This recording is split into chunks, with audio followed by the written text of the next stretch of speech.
Meu nome é Daniele Corrêa, sou professora de Biologia e hoje nós vamos falar sobre a aula 96, correspondente ao tema Evolução Humana. Bom, a evolução humana, ou dos primatas, corresponde ao processo de mudanças que originou os seres humanos e os diferenciou como uma espécie. Que hoje nós somos considerados a espécie Homo sapiens, né? Então, a evolução humana foram as mudanças que ocorreram para a originação da nossa espécie. O Charles Darwin, ele foi o primeiro a propor uma relação de parentesco com a nossa espécie, né? Então, ele fez essa analogia, né? Essa relação com os grandes macacos, que são os antropóides. E atualmente os cientistas acreditam que esses antropóides e a nossa espécie tiveram um ancestral em comum.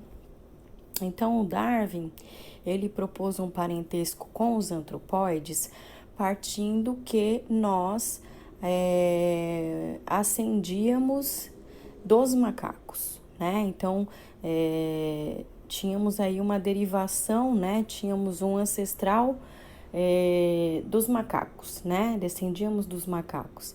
E, na verdade, essa teoria, ela foi derrubada, né? Mais tarde, porque os cientistas verificaram que, na verdade, a nossa descendência não é direta dos antropóides, e sim um grau de parentesco porque temos um ancestral em comum, tá?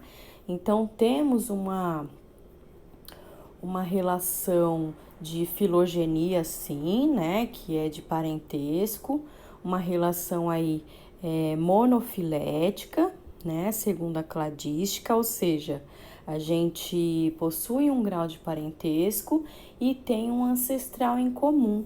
Então, tanto a espécie Homo sapiens quanto os antropóides, eles se originaram, né, descenderam de um ancestral em comum, tá? Então, é essa a tese atual, né? Cerca de 8 a 5 milhões de anos atrás, houve o surgimento dessa espécie que é nosso ancestral em comum, que nós vamos ver aí nos próximos slides. A evidência desse fato é a grande semelhança entre os humanos e os macacos antropóides, como o chimpanzé, né?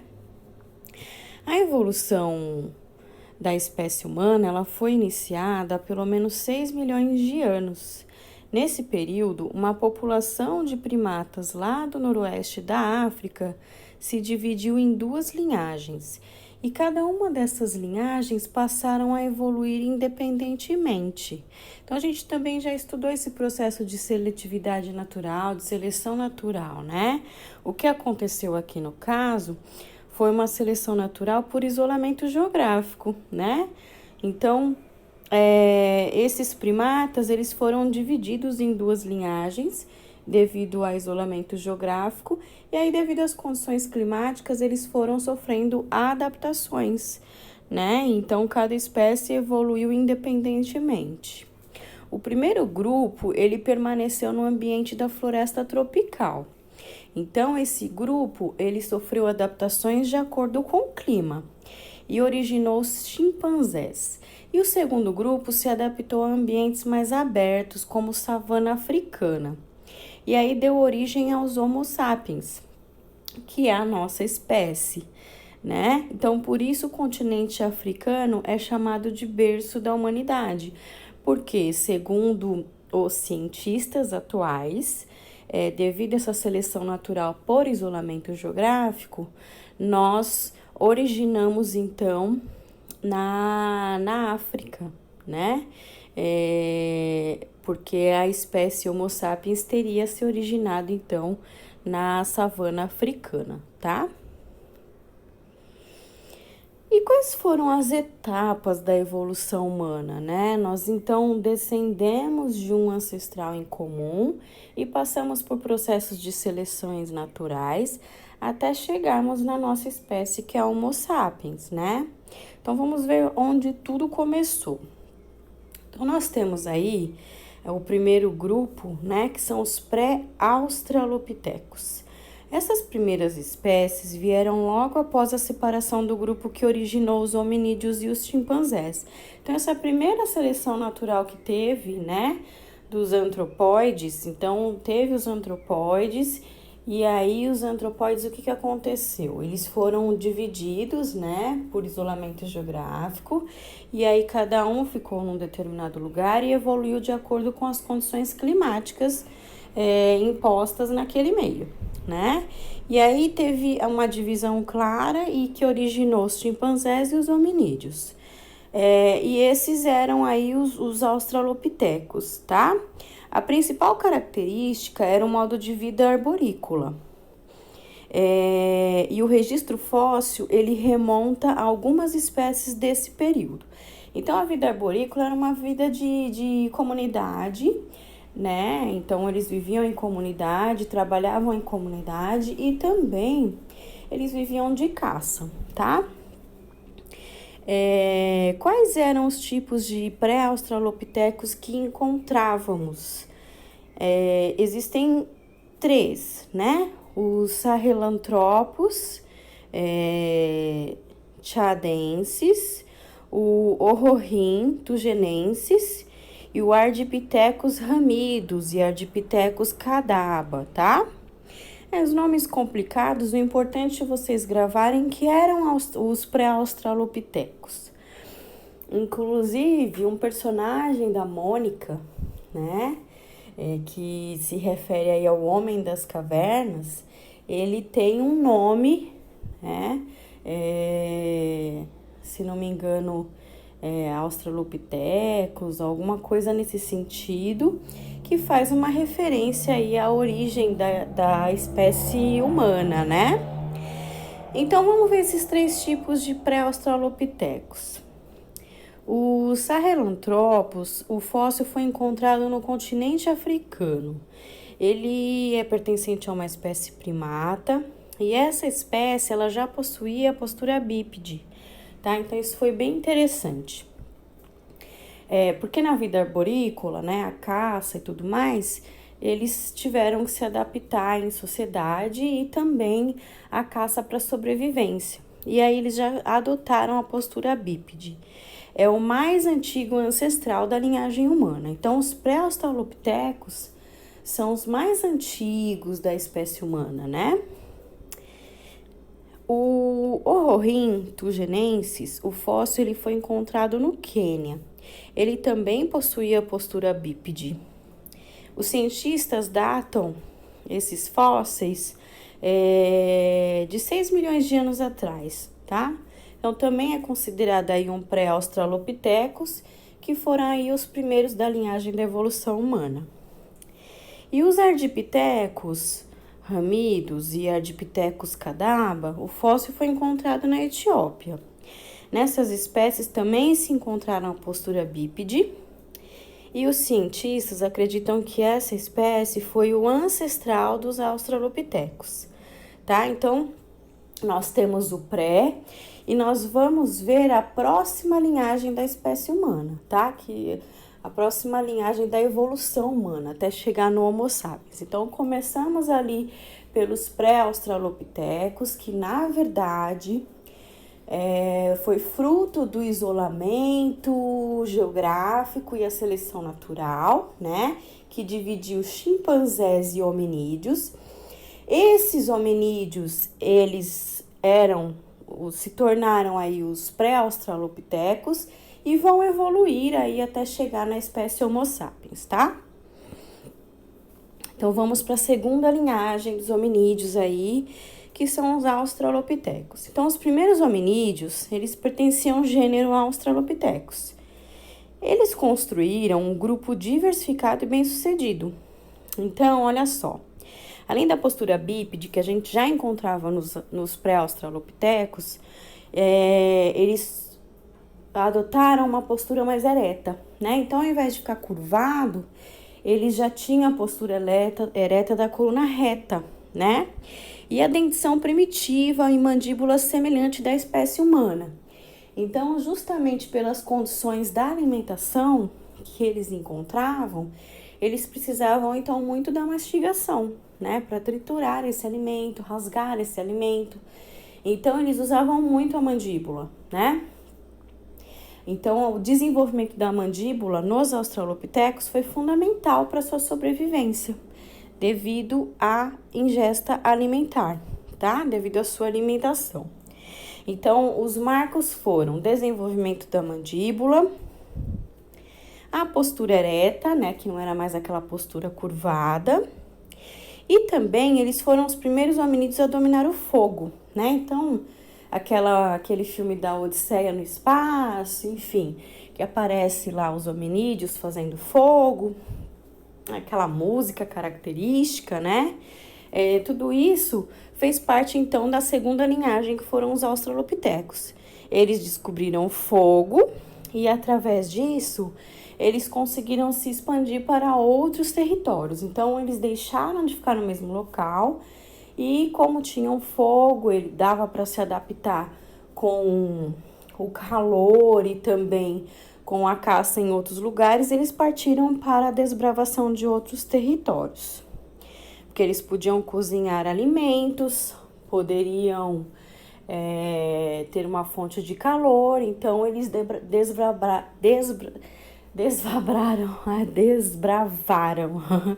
aí outros territórios, tá? O importante também é com o desenvolvimento da mandíbula, eles reduziram bastante a musculatura da face, né? Porque antes a musculatura da face era grande. Por quê? Porque eles precisavam muito dessa musculatura acessória para ajudar no processo de mastigação, porque não tinham os dentes tão elaborados. Agora, com a dentição mais elaborada e com também o cozimento desses alimentos através do descobrimento do fogo, eles precisavam menos dessa musculatura acessória e mais da dentição, né? Então, essa musculatura acessória do rosto diminuiu e, consequentemente, o crânio também, tá? Quais são os tipos de australopitecos que nós encontrávamos? Tem os africanos, né? O afarensis, o robustus e o boissei. Então, africanos, o primeiro fóssil foi encontrado há 2,8, 2,3 milhões de anos atrás, né? Então, enquanto os pré-australopitecos a gente encontrava aí há 6 milhões de anos atrás, o australopitecos africanos a gente encontra aí há 2,8 milhões de anos atrás, né? Então, olha quanto tempo, levou-se quase 3 milhões de anos, mais de 3 milhões de anos, né? Pra gente ter aí uma outra linhagem de hominídeos. Outros fósseis foram encontrados, então, que foi o farensis, o robustus e o boissei, né? E acredita-se que muitos australopitecos tenham coexistido e competido entre si, mas todas as espécies foram extintas, né? E só uma delas teria evoluído, então, para a terceira linhagem de Homo, tá? Então, todas essas que coexistiram foram extintas devido ao instinto de competição entre eles, por alimento, por espaço, por caça, enfim. E aí, somente uma evoluiu para a terceira linhagem. Qual é a terceira linhagem? O Homo, tá? Então, a terceira linhagem depois dos australopitecos é o Homo. A extinção da maioria dos australopitecos possibilitou o surgimento de uma nova linhagem. O gênero Homo se destaca pelo desenvolvimento do sistema nervoso e da inteligência. Além disso, apresentava adaptações evolutivas como o bipedalismo. Então, nós já vimos que eles, na primeira linhagem, adotaram a postura bípede, na segunda linhagem, a postura ereta, o domínio do fogo, a diminuição do crânio e também a diminuição da musculatura acessória e desenvolvimento da dentição. E agora no gênero Homo, o desenvolvimento do sistema nervoso e, consequentemente, da inteligência, né? Então, esse gênero, essa terceira linhagem, ela começa devido ao seu sistema nervoso mais apurado, ela começa a ter algumas noções cognitivas, né, de raciocínio lógico, de pensamento, e com isso, é lógico, eles vivem muito melhor, né, tem domínio de muito mais coisas. Quais são os tipos, né, dessa linhagem Homo? Então, nós temos o Homo habilis, o Homo erectus, o Homo ergaster e o Homo neanderthalensis, tá? O habilis, então, atualmente com o estudo dos fósseis, o mais aceito é considerá-lo como australopiteco. Então, o habilis, na verdade, alguns consideram como terceira linhagem Homo e outros como segunda linhagem, tá? Por quê? Porque é uma espécie que viveu por volta de 2 milhões de anos atrás, né? Então, na verdade, bate com o tempo do Australopithecus, né? Que é 2,3 milhões de anos atrás, mais ou menos, né? Então, alguns consideram ele como uma transição ou pertencente, então, à segunda linhagem. Depois nós temos o Homo erectus, e essa espécie, ela se destacou pela fabricação de instrumentos e utensílios de pedra, madeira, pele e ossos. Então, essa linhagem, com o sistema nervoso mais desenvolvido, então eles tiveram o desenvolvimento de algumas habilidades cognitivas, como a criação de instrumentos de caça, roupas com peles, né? Utensílios para se usar, então, no cozimento, na construção de abrigos. Então, eles utilizaram o pensamento e raciocínio lógico e adquiriram essas habilidades. E aí, o grupo saiu da África e desbravou aí a Europa, a Ásia e a Oceania. Já o Homo ergaster seria uma subespécie do Erectus, que teria migrado para a Europa e parte da Ásia e deu origem a outras linhagens, né? Então, antes eles ficavam confinados, restritos ao continente africano. Depois, com o sistema nervoso mais apurado, eles conseguiram aí avançar para outros continentes. E com isso, o isolamento, mais uma vez, a seleção natural por isolamento geográfico, levou a subespécies, né? Outras linhagens, de acordo com o clima, tá? Então, essa terceira linhagem que foi para a Europa e para a Ásia, ela originou, então, o Homo neanderthalensis. Esse Homo neanderthalensis, conhecido como Homo neandertal, tinha o corpo adaptado ao frio, porque na Europa era mais frio, né? Então, tinha também ausência de queixo, uma testa mais baixa, as pernas um pouco mais arqueadas, o cérebro maior que o dos seres humanos atuais, né? Muitos pelos por conta do frio, né? Então, eles eram adaptados ao meio, né? Isso é uma seleção natural devido ao isolamento geográfico. Os neandertais, eles apresentavam comunicação verbal bem rudimentar. Então, aqui os primeiros indícios de comunicação devido ao sistema nervoso desenvolvido, tá? E a organização social também. Então, essa questão de viver em comunidade também avançou bastante. Eles começaram a também ter uma cultura de sepultamento dos mortos, né? E é uma cultura que transcendeu até hoje, né? Nós fazemos carregamos esse valor, né? Essa cultura de sepultamento dos mortos até hoje. Esse grupo, ele conviveu com os primeiros homens modernos. Então, atualmente, acredita-se que o homem moderno, ele surgiu na África entre 200 mil a 150 mil anos atrás, a partir das linhagens do Homo ergaster, que foi a subespécie que desbravou o mundo, né? Ela foi aí para a Europa, para a Ásia, enfim. E aí ela originou outras linhagens, como o Homo neandertal. E aí a gente chega no homem moderno, né, que é o famoso Homo sapiens. É a denominação científica do homem moderno, sendo uma subespécie do Homo sapiens. A principal característica do homem moderno, comparado aos seus ancestrais, é o cérebro bem desenvolvido, né? Então, nós temos aí um cérebro maior, né? Um sistema nervoso bem mais desenvolvido e adaptado.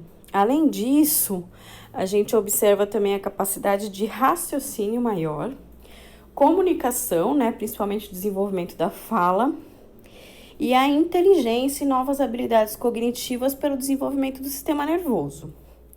Modificações no volume craniano também foram observadas. Então, nós temos uma escala aí abaixo da evolução do crânio, mandíbula e cérebro em todas as linhagens humanas, tá? Desde os australopitecos. Olha lá. Os australopitecos tinham um volume cerebral bem menor, tinha uma mandíbula uma mandíbula maior, né?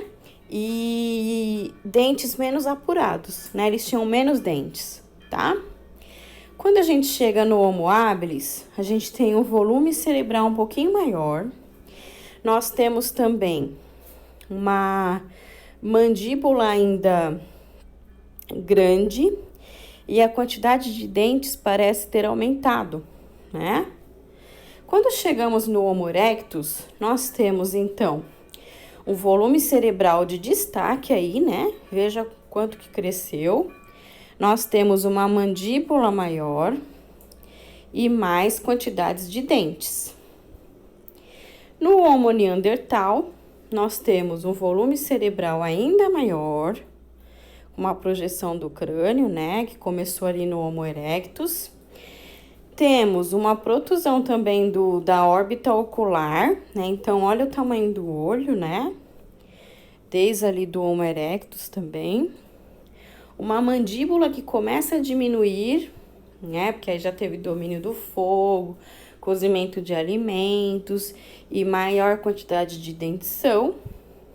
E quando a gente chega no Homo sapiens, nós temos então um volume cerebral grande, né? Uma órbita ocular mais protusa e uma mandíbula menor, onde eu não preciso tanto da musculatura acessória e preciso mais dos dentes, né? Então, olha só como é diferente a protusão da mandíbula, que é menor, e também a quantidade de dentes, que é maior. É maior tanto em volume, quanto também em tamanho. Olha o tamanho dos dentes, né? Então, dá para se observar bem essa evolução aí do volume craniano e mandíbula. Bom, agora que vocês já tiveram a matéria, gostaria que vocês fizessem, então, como tarefa, os exercícios adicionais da apostila 8, do 73 a 83, e me entregassem aí até a data mencionada acima. Por hoje é só, espero que vocês tenham gostado. Um abraço, até a próxima.